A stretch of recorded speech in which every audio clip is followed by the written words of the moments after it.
Peterson 9. Hey, Houston. Thoughts on the petition to compel for FINRA to produce the blue sheets? Is there any chance the timing of it where they have had 5 months to change the numbers and they have conspired?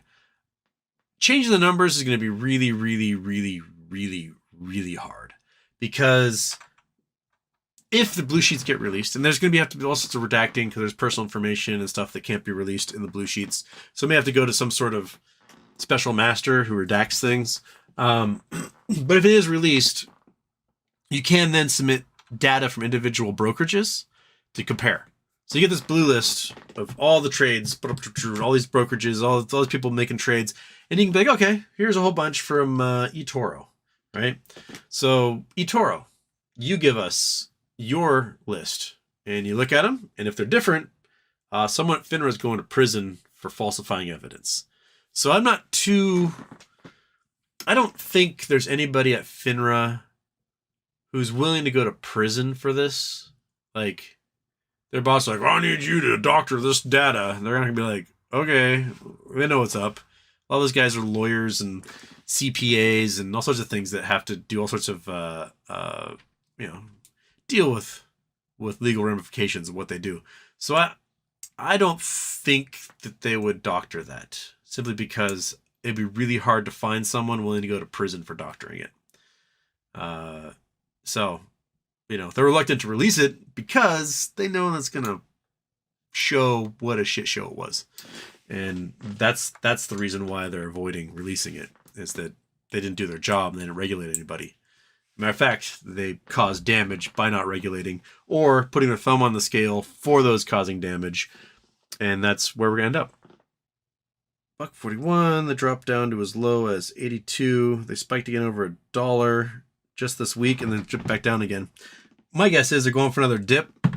So you can probably get 500 shares or so out of that. So why not? So seems like a good one. I don't think anything's going to happen with Acme Parent Company for a while until they get a sales team. So they got until September to get their stock price up. My guess is going to go lower for a little while now until they get their shit together. Chris Collins, mission deleted. I tagged you in the motion for blue sheets just now. I saw that one.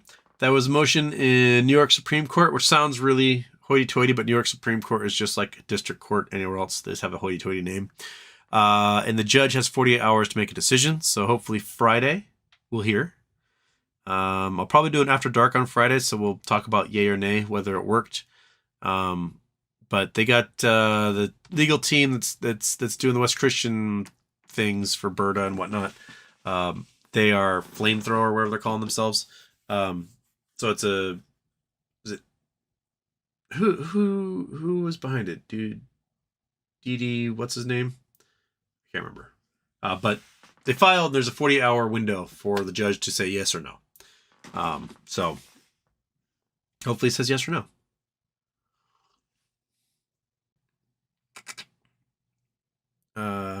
The other thing, Forbes wrote an article about MMTLP. Did you guys see that? It was just the shittiest article. They cite that professor dude who was trying to pretend like he was one of us and he's working against us. It was dog shit. In the first paragraph, it was like, look at these idiots. What a bunch of morons, am I right? And that was pretty much the whole article. It misrepresented the facts in the case.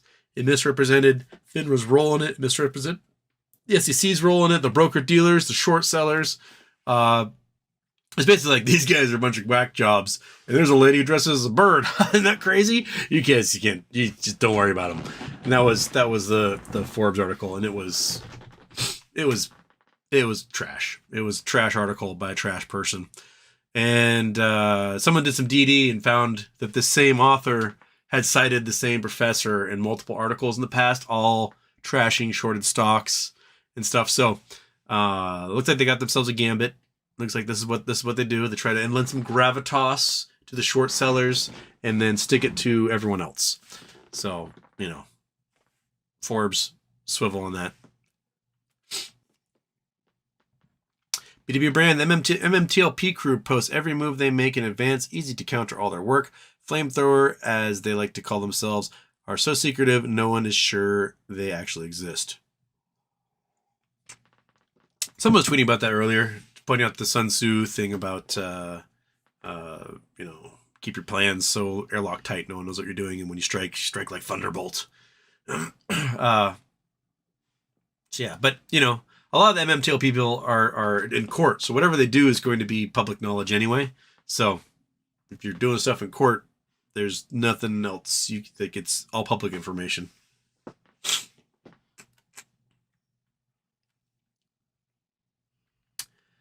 Eagle Mo in Houston, I don't think Mark Basile is affiliated with West Christian or Flamethrower. He said he did it for someone else. It's in the petition. No, I think it's definitely for somebody else.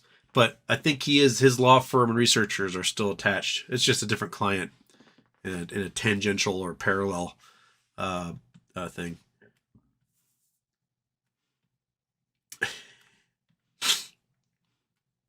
James Angel, that's his name.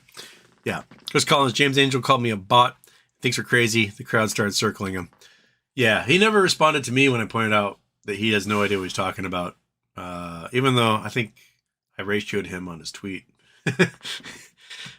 Let's see here. See if we can find it.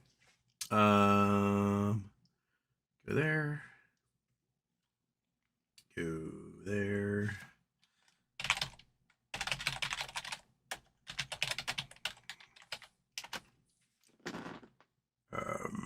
Okay, that's not popping. I think did I get blocked by him.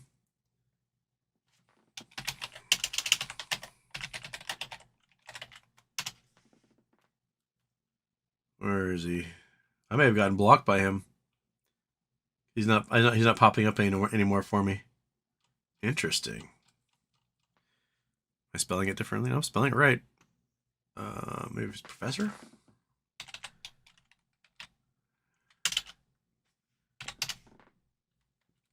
James Angel. Oh, nope. Wait, no, here he is. Okay. Found him. I didn't get blocked. So let's do this. Copy. Go like that. And the Houston Wade. Oh, okay.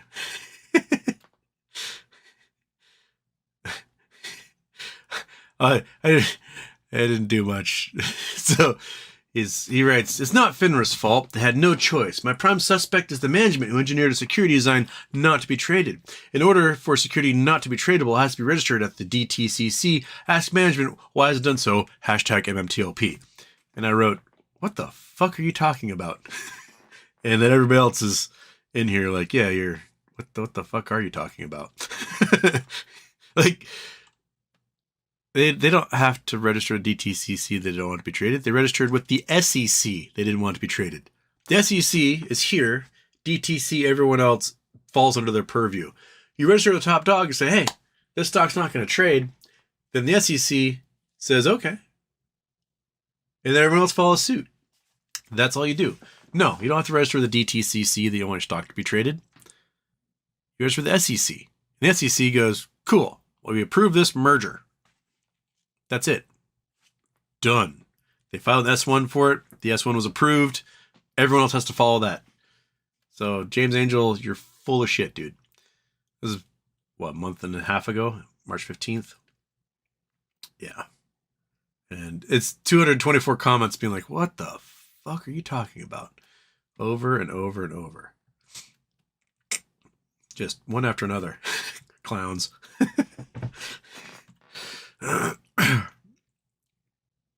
Yeah. Pointing out that the stock got traded by a third party illegally. Just one after another.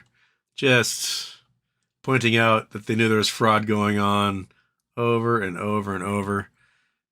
James Angel, you're welcome to come on the show here and we can repudiate you. But, I'll send the invitation. Come on the show. Let me yell at you for a while and see exactly what it is you're up to because I don't trust it one bit.